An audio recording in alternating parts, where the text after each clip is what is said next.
Listen up. As you probably guessed, or you know from video one, I talked way too much last time, so I had to split the video into two installments. If you haven't seen last week's installment, which, if I may say so, has a much better intro, feel free to check it out now or after this video.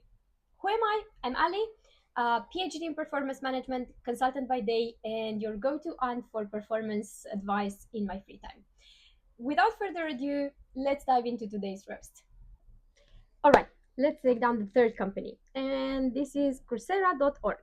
Now, they start from the first sentence badly by saying an OKR is a goal setting method that measures whether employees meet company goals. Nope, just no. Yes, alignment is part of it, but it's not just about asking, are they doing what we want them to do? That's balanced scorecard cascading mindset. OKRs are about aligning around a common purpose, not just control. See, I really wanted to make this video about OKR examples, but there's just so much bad advice out there that it's hard to go into OKR examples without tackling the bad advice. And it's honestly no wonder that people are so confused about how OKR should work because they hear all of these ideas that are not converging towards the same point. Now, on to the examples. Here's where I have a big problem with the examples they provide. They don't make them into objectives and key results. They give you sometimes just very broad explanations. Sometimes they would probably look at different key results for a for a specific objective, I guess, but it's not really mentioned or phrased as an objective. So the first example would be if your main objective is to grow your business revenue. Key results could be achieved company sales target representing a specific dollar amount or a percentage growth. I'm probably certain nobody's going to read this if this is your key result. So, once again, if you're giving an example, just say X% sales growth or say X million dollars sales, and that would be it. This is your key result. Again, the key result itself, the fact that you're measuring the sales is not bad, it's just the way it's phrased.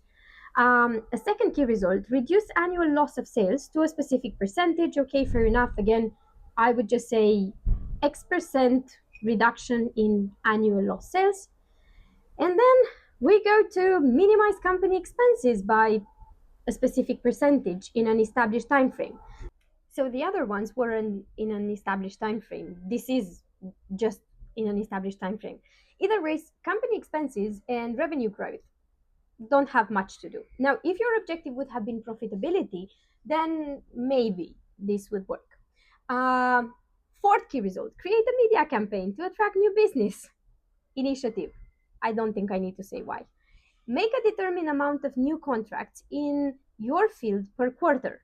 Again, sure, number of contracts could help growing your business revenue, but if you're already measuring revenue, the actual revenue coming from these contracts, I think this is not necessarily a key result. So I don't need to have X amount of contracts. I need to have X amount of money. I could have one contract for $10 million, and then that's it. I'm making my money. Um, Second OKR relates to the objective of expand your business in your market. So keep in mind this in your market. Then we have as key results improve the company's marketing automation system. Once again, no, this is an initiative. It doesn't measure how or if we are expanding into our market. It measures just what we're doing, or not even measuring. It's saying improve. How do I know I've improved the automation? No idea. Send weekly emails to keep existing clients in the loop. How about if they say no? We do not want any more emails from you. We received too many emails already. Again, what you do, it doesn't say if you are expanding. And what you should measure is actually keeping your clients. So, churn rate if you want to be negative, or how many clients are returning clients. And the third key result, research and attend a specific number of networking events to connect with other businesses and potential clients. This is, again, what we do, not what we get. I could go to a specific number of networking events and get zero new businesses, zero potential clients. Because maybe I'm sitting in a corner and crying or something. A third example. This is, funnily enough, not an example. Because it's about product innovation, apparently. And they say one viable way to expand your market is by familiarizing your clients with your products. This builds brand recognition and reputation, which will attract more customers. OKRs help businesses achieve their product goals by turning objectives into key results. Well, it shouldn't be turning objectives into key results. You should have objectives and key results. I'm not quite sure what they mean by that. They often combine several product goals and focus on clear results so that your team know what to achieve. Again, goals and objectives very different. They should not be combined. Also, you shouldn't combine multiple objectives into one objective. By implementing key results, you can set a measurable alignment with your company's key objective, including a revenue number to meet on a timeline. How is this related to product innovation? Where is the actual example? Then they say some examples include posting a determined number of blogs monthly. Product innovation again? What? Uh, Activity, by the way. Creating a public relation campaign for the product. Activity. It's not product innovation. It's not measuring if my product is innovative or not. It's not measuring even if my product is developed or not. I'm just saying I'm going to create a campaign to let people know about my product. But my product could be a pen, as simple as a pen. Then we have training and mentoring team members by a determined date. How does this relate to product innovation? Nobody knows. Once again, training and mentoring is an activity or an initiative, but not a key result. Making sure you appear in a certain number of news outlets in the market you want to reach by the launch date. I don't see an objective. I don't see product innovation. And remember, key results have to relate back to an objective. You can have very good measurements, but if those measurements don't measure an objective, they're not key results. As simple as that. So, whatever they mentioned here, just disregard it completely. Example number 4, sales team performance. So, the objective seems to be to develop the best sales team in the industry. Let's see how they measure it. Create a better employee onboarding program that implements OKRs. How is this the best sales team in the industry? Nobody knows. Again, it's an initiative. It's not measurable. They mentioned key results have to be measurable. How do I measure if I have a better employee onboarding program? Nobody knows. Implement weekly sales coaching. Do you know how many people go to weekly meetings and they hate it? Everyone. Just everyone. And weekly meetings do not make us better. Depends who's coaching. If your manager is coaching and the manager never did sales in their lives, maybe just don't have the coaching. You might be better off without it. Then improve training by bringing on a new sales training plan, an activity. Once again, this is not measurable. It cannot be a key result because it's not measurable. And then how do we know just because we have training if we are the best sales team in the industry? There's no result here, just things you should be doing to maybe make the sales team better, maybe. But again, no measurement. So, example number 5, HR and talent development. We have this introduction saying OKRs may help HR departments meet many objectives, which I'm not sure how this is not true for everyone. You know, we have 3 to 5 objectives in the OKR methodology. So, yes, OKRs do help with many objectives or multiple objectives at least. And then they give us some examples: compensation, performance, retention, and recruiting, which are processes, not objectives. But again, moving on. If the objective is to improve employee retention, the key results can include reducing the attrition rate by a real percentage. By real percentage, so the other ones weren't real, but never mind. Let me hear this right. So your objective is to improve employee retention, which is the positive side. You want to keep people in the organization. And how do you decide to measure it? By how many leave. So honestly, okay, if you want to be more negative in the key results, fine by me, but I don't see why you can't measure how many stay instead of how many leave. Then the second key result, improve employee satisfaction using a specific score. Again, every key result is measurable. Every key result should have a specific score or a specific number. But then again, improve employee satisfaction maybe could be a key result, but I don't see how this measure the retention, because To be fair, if I'm happy in a place, but then I get a better offer elsewhere, I would probably say sayonara to any organization. And don't tell me that's not true. I know you guys would do the same. And the next key result, using feedback to identify any issues. How is this a key result? How is this a result? The result here could be how many issues you're actually fixing, not using feedback. No way. No, just absolutely not. And ensuring a percentage of employees attend mentoring programs. People are kind of sick of being told to go to training or mentoring, especially if they're not taking trainings or mentoring programs that are really beneficial to them. So, just the fact that you're making me go to trainings, guess what? It's not going to make me stay. Nope, as simple as that. So maybe measure my satisfaction with all the compensation and benefits program that the company gives, not just sending me to trainings and that's it. Example number 6, professional development. OKRs are an effective tool for helping your employees coordinate their professional development with your company's goals. Well, yes, OKRs are an effective tool of helping you coordinate any objective because it's a framework that tells you you need to have an objective and key results, but it's not a framework telling you what type of objectives you need to have. So you can have personal development or professional development goals if you want. Very good. But again, remember, they have to be objectives, not goals. Then, this is the objective apparently, because they go in and say, for example, a key result can be giving a relevant presentation every quarter to learn how to communicate better. No, no, no. Giving a relevant presentation is an action, is an activity, is at best an initiative, but it's not the key result. What the result should be is whether you manage to improve your communication or not. How you do that could be through a presentation, could be through listening to a YouTube video, could be through practicing in the mirror if you want. Not giving a presentation every quarter. That's not the result. Then they go on to say to help employees develop professionally, schedule personal meetings with management for monthly feedback. Why? Nobody likes that. Really, I mean, I'm not saying don't give feedback, but if you're making this into a very set timeline, I will meet with you monthly and I will give you my feedback and I will tell you exactly what you've done wrong. This is bad.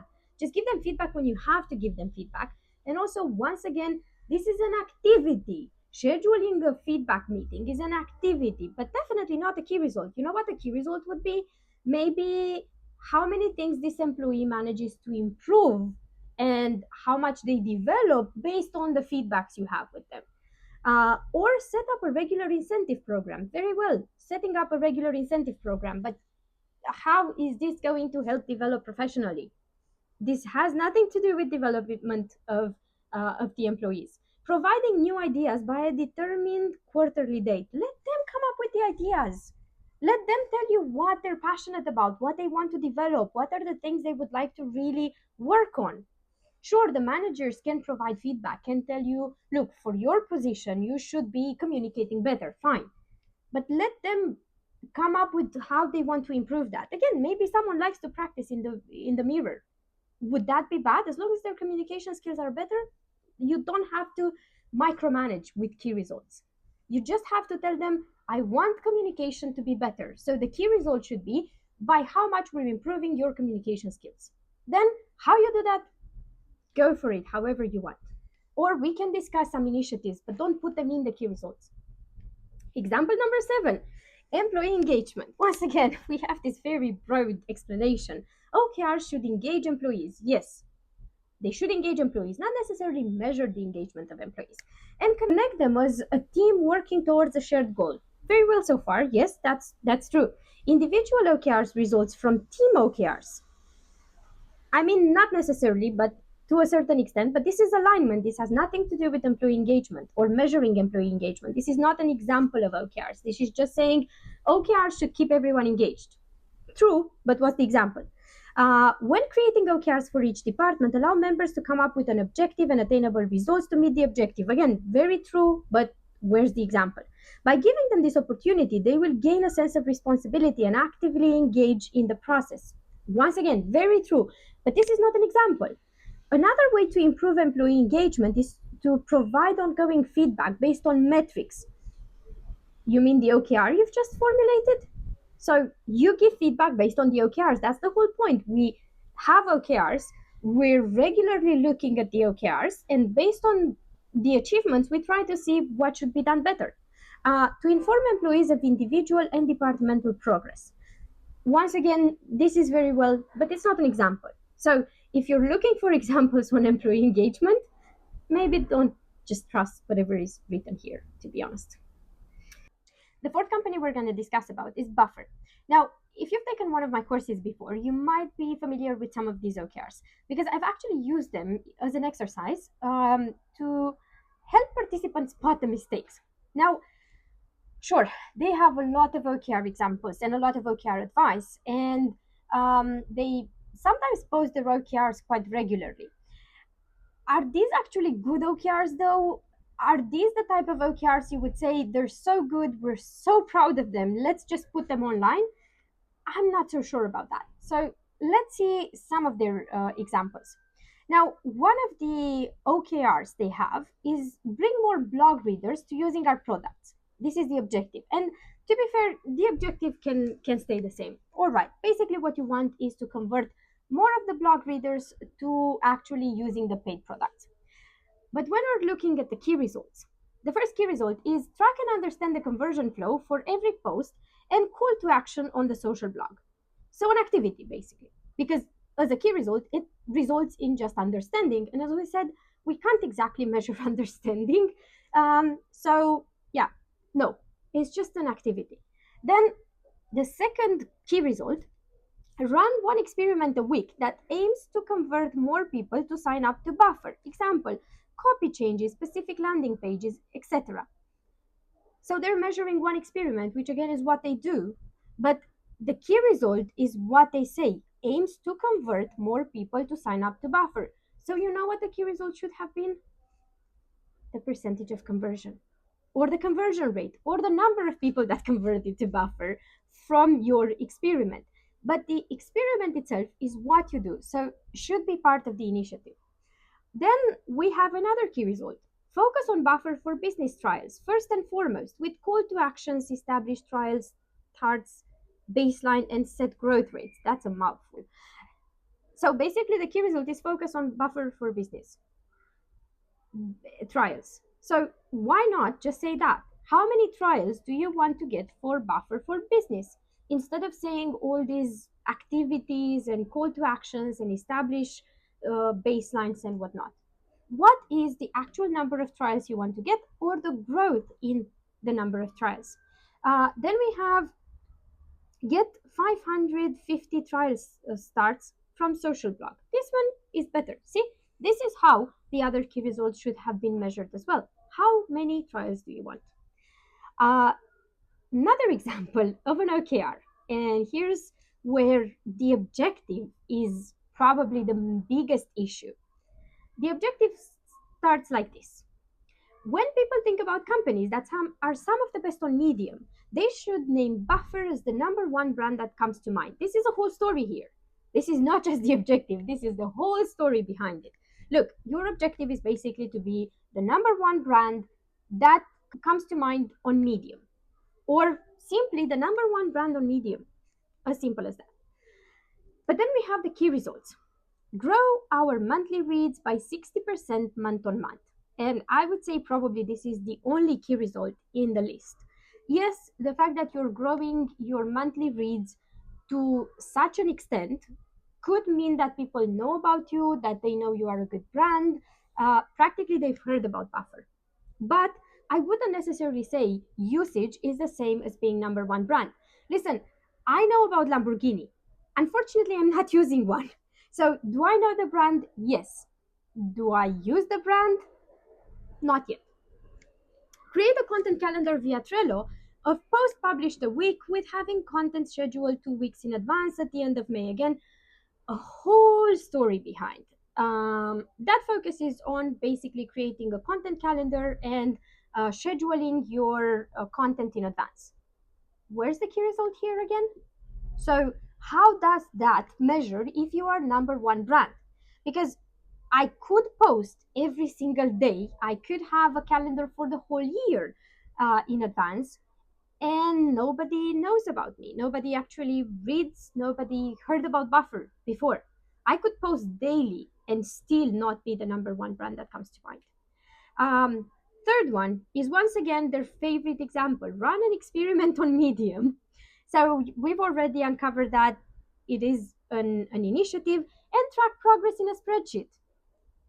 Why would you put that in a key result? Why would you say tracking progress in a spreadsheet is a key result? Um, Again, they do have a bracket saying they're trying to increase recommendations, shares, more publications to get into. So, how about making those your key results? Again, do they necessarily measure if you're number one brand? No, but they would at least be better measurements. And the fourth one, secure an active domain and make designs and landing page improvement by 15th of May. Once again, a series of activities, not the actual key result. And definitely the fact that you have better landing pages has nothing to do with whether you are the number one brand or not. Now, when we're measuring branding, the focus should be on how many people know about our brand. So the brand image index. Are we um, are we perceived as a good company? Are we perceived as a bad company? If I say in the same sentence Chanel and Shein, you will understand just by knowing the brand itself, the quality, the expectations. You have very different expectations just by me saying the name of the brand. So that's what we're looking when we're saying the number one brand. Then the last example I'm going to provide is turn the open blog into the number one publication people go to for advice on company culture, transparency, and company building. Nothing about the objective per se. Practically, our open blog should be the go-to information. But key results. Figure out team setup by 25th of April. Why? I need a team for every single objective. I cannot write it as a key result. Yes, if this is a new team, if you don't have an open blog, if that's the first thing that you need to do, maybe having the team can be a key result, but it's still more of an activity than anything else. Getting your team, setting up the team, it's still more of an activity, because I can have a team and still not be the number one open blog. So it doesn't quite measure if we're getting there. Then set down a clear editorial calendar of at least 3 posts a week, with 2 posts planned out by the end of May. We've already mentioned this. It looks like they have these repetitive key results for multiple objectives. But once again, I can have a clear editorial calendar, and guess what? Nobody reads it. So I'm not the go to place for advice. I would rather look at how many people come back to us. I would rather look at whether we have the most readers on those 3 topics compared to any of our competitors. And then the third key result they have is run one experiment a week to grow open blog subscribers to 20,000 and blog sessions to 175,000 per month. Now, here's the thing: one key result should measure one thing. Here we're measuring 3 things: one initiative and 2 key results. So split them up and just look at the open blog subscribers, and then look at blog sessions. But these should be 2 different key results, not, don't put everything in one. It doesn't work like that. They do have also another OKR here in the list, which is grow average sessions in the first 28 days by 30% for each new post published, which is not a key result. It contains an objective, it contains a key result, but to be fair, we can't really say it's a full OKR. So ideally, they need more key results, and they should split it up to be a proper OKR. I think I'm done for the day with commenting on other people's OKRs. But to be fair, we have a lot of these examples. So probably we're going to have another video where we do this. If you guys like it, just let me know, and we will be sure to follow with another video. Now, next time, I will see you with a surprise video where we're going to take down the mighty AI. Now, in the meantime, like and comment if performance still gives you a mild existential dread, if you have a formal complaint about OKRs or performance management, if you've got a funny or maybe painfully real story to share about performance, or especially think even about the performance reviews if you've had one, or if you just want to suggest a topic for us to look at in future videos. Seriously, you can just dump all your performance problems on me or complaints. Just consider me your auntie you go to for advice on performance. Now, I already love sweaters just like any self respecting auntie would, so I think I'm halfway there. I'll see you next time, and as always, thank you for hanging out.